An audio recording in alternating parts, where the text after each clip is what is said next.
Welcome to Superior Group of Colleges Learning Management System. Dear students, exercise number 6.4, question number 3. How many terms of the series amount to 65? यानी कि आपके पास ये एक series दी गई है और इस सीरीज की जो लास्ट टर्म है उसका जो सम है वो है 65। अब आपने यहां पर ये चीज फाइंड आउट करनी है कि वो टोटल नंबर ऑफ टर्म्स कितनी है जिनका सम जो है वो आपके पास क्या है 65। तो सॉल्यूशन में बेटा आपके पास ये सीरीज आपने लिखी, इसकी डिस्क्रिप्शन में जो फर्स्ट टर्म है मेरा बेटा वो आपके पास -7 है और कॉमन डिफरेंस निकालने का तरीकेकार a2 माइनस a1, तो बेटा वो आपके पास कॉमन डिफरेंस आता है 2। अब आपके पास जो Sn है वो 65 है, यानी ये आपके पास चंद एक टर्म्स हैं जिनका सम जो है वो 65 है। आपने ये बताना है कि वो टोटल नंबर ऑफ टर्म्स कितनी है। Sn का फार्मूला बेटे n/2 equals to n/2 into 2a1 plus n-1 into d। यहाँ पर बेटा आप Sn की जगह उसकी वैल्यू रिप्लेस करेंगे, a1 की, d की वैल्यू रिप्लेस करेंगे। आफ्टर सिंप्लीफाइंग मेरा बेटा आपके पास एक आंसर आएगा, ये एक इक्वेशन आई बेटे n² minus 8n 65 quadratic equation है। आप इसको अरेंज करेंगे बेटा, वो बन गई n² minus 8n minus 65।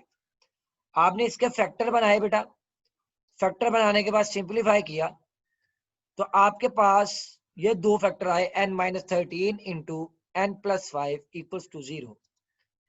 n-13 को 0 के इक्वल सेपरेट रखा, n+5 को 0 के इक्वल सेपरेट किया। एक n की वैल्यू आ जाती है बेटा 13 और एक n की वैल्यू आ जाती है -5। नंबर ऑफ टर्म्स कभी भी नेगेटिव नहीं होती, नंबर ऑफ टर्म्स हमेशा क्या होती है बेटा पॉजिटिव। तो यहाँ पे जो नेगेटिव साइन है उसको आप इग्नोर कर देंगे, तो जो आपके पास n इक्वल्स टू 13 है वो आपका रिक्वायर्ड आंसर है। यानी आपके पास टोटल नंबर ऑफ टर्म्स कितनी है 13, जिनका जो आपके पास सम है वो क्या है 65। इसके बाद बेटा आपके पास इसी एक्सरसाइज का क्वेश्चन नंबर 5 है मेरा बेटा, find the sum of 20 terms of the series whose rth term is 3r plus 1। ये आपके पास rth टर्म है। जिस तरह से आपके पास nth टर्म an होती है, इस तरह से जो आपके पास rth टर्म है ये आपके पास ar होगी। तो ar आपके पास गिवन है बेटा 3r plus 1। अब आपके पास यहाँ पे कोई सीक्वेंस नहीं है, सबसे पहले आप एक सीक्वेंस फाइंड करेंगे, फिर आप उसको सीरीज बनाएंगे और फिर उस सीरीज से आप सम फाइंड आउट करेंगे फर्स्ट 20 टर्म्स का। तो सीक्वेंस के लिए बेटा आप सबसे पहले r की जगह 1 रिप्लेस करेंगे, फिर आप r की जगह 2 रिप्लेस करेंगे, फिर आप r की जगह 3 रिप्लेस करेंगे, फिर आप r की जगह 4 रिप्लेस करेंगे। तो इस तरह से आपके पास जब आप r की जगह 1 पुट करेंगे तो आपके पास a1 4 के इक्वल आएगा। जब आप r की जगह 2 रिप्लेस करेंगे तो आपके पास a2 7 के इक्वल आ रहा है। r की जगह 3 रिप्लेस करेंगे तो a3 10 के इक्वल है और a4 आपके पास क्या आ रहा है बेटा 30। तो आपके पास एक सीक्वेंस आ गई 4, 7, 10, 13 इंटू सो ऑन। अब आपने क्योंकि सम फाइंड आउट करना है तो सम सीरीज का फाइंड आउट होता है, तो ये जो सीक्वेंस में नंबर ऑफ टर्म्स आ रही हैं आप इनमें इसकी सीरीज बनाएंगे साइन ऑफ एडिशन जो है वो यूज करके। आपने साइन ऑफ एडिशन यूज किया अप टू 20 टर्म्स। a1 आपके पास 4 के इक्वल है, d आप कॉमन डिफरेंस निकालेंगे a2 माइनस a1 जो कि 3 के इक्वल आ रहा है और टोटल नंबर ऑफ टर्म्स आपके पास क्या है 20। Sn के फार्मूले में आपके पास ये फार्मूला है n/2 into 2a1 plus n-1 into d। तो यहाँ आप बेटा d की, a की और n की वैल्यू को रिप्लेस करेंगे तो आपके पास S20 का एक आंसर आएगा आफ्टर सिंप्लीफाइंग विच इज 620। तो इस तरह से मेरा बेटा हम इस क्वेश्चन में जो है वो फाइंड आउट करेंगे फर्स्ट 20 टर्म्स का सम। इस क्वेश्चन के बाद बेटा इसी एक्सरसाइज का क्वेश्चन नंबर 15 है, find 4 numbers in AP whose sum is 32 and the sum of whose squares is 276। सबसे पहले आपके पास 4 नंबर्स होने चाहिए, उन चारों नंबर्स का जो सम है वो 32 है और उनके स्क्वायर का जो सम है वो है 276। तो सबसे पहले वो 4 नंबर्स आपके पास, आप एक अरेंजमेंट से उन नंबर्स को टेक करेंगे। तो आपने कोशिश ये करनी है, जो नंबर आप सपोज करें AP में, जो सीक्वेंस आप पॉजिटिव ले उसी को आप नेगेटिव भी लें। देखिए मैंने एक नंबर लिया A+D, तो दूसरा नंबर मैंने A-D लिया, एक नंबर लिया A+3D, तो एक नंबर लिया A-3D। तो इस तरह से आप 4 नंबर्स को सपोज करेंगे। अकॉर्डिंग टू गिवन कंडीशन आपके पास इन नंबर्स का जो सम है वो 32 है by the given conditions. In 4 numbers का सम 32 आया और दूसरी कंडीशन के मुताबिक इनका जो स्क्वायर का सम है वो 276 है। तो आप इसको सिंप्लीफाई कर रहे हैं तो आपके पास A की वैल्यू जो है वो 8 आ रही है फर्स्ट कंडीशन के मुताबिक। दूसरी कंडीशन के मुताबिक आपके पास स्क्वायर का जो सम है वो 276 है। आप स्क्वायर को ओपन करेंगे, सिंप्लीफाई करेंगे, आपके पास ये एक सीक्वेंस बन रही है A² + 5D² = 69।